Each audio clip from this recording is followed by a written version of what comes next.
আসসালামু আলাইকুম। সিরিজের তৃতীয় টি-20 আজ বাংলাদেশকে হোয়াইট ওয়াশের লজ্জা এড়াতে হলে বাংলাদেশকে তাদের ম্যাচ আজ জিততেই হবে। খুব গুরুত্বপূর্ণ আজকের এই ম্যাচটা। বাংলাদেশের মাটিতে বাংলাদেশের হোয়াইট ওয়াশ হওয়া এটা একটা লজ্জার বিষয়। আশা করব বাংলাদেশ আজকে ম্যাচটা অন্তত পক্ষে জিতবে। বাংলাদেশের যে ওপেনিং যে সমস্যা এটা ঠিকই চলতেছে ধারাবাহিকভাবে। মিডল অর্ডার টপ অর্ডার তারা পুরাই ব্যর্থ। শামীম হোসেন পাটোয়ারি, জাকির আলী অনিক তারা পুরাই ব্যর্থ। নুরুল হাসান সোহান সেও ব্যর্থ।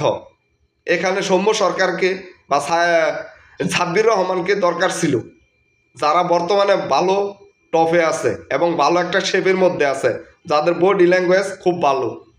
জাকির আলী অনিক সে তো সিনগাম চাবাইতে চাবাইতে তার সময় শেষ।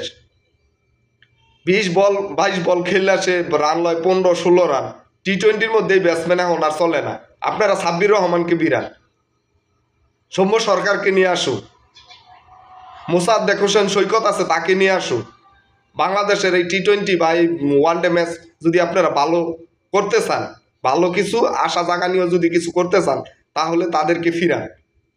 সাব্বির রহমান এখনও ফুরায় যায় নাই, সৌম্য সরকার এখনও ফুরায় যায় নাই। ওয়েস্ট ইন্ডিজের বোলারদের তৃতীয় যেই ওয়ানডে ম্যাচটা ছিল, সৌম্য সরকার সেখানে খুব ভালোভাবে ব্যাটিং করে, তাকে এখানে দরকার ছিল। তানজিদ তামিম এত উঁচু উঁচু লম্বা লম্বা বলারদের সে কিভাবে ফেস করে, আর বাংলাদেশ প্রতিবারই শর্ট বলে গিয়া ধরা খায়। তারা এই শর্ট বলগুলো খেলতেই পারে না। হাফ বলে এই শর্ট বলগুলা দিলেই বাংলাদেশের ব্যাটসম্যানেরা আর কোনো কিছু চোখকে দেয় না, তারা ফট করে ক্যাচ উড়াই দিয়া আউট হয়ে যায়। জিতা ম্যাচ 16 বলে 32 রান লাগে।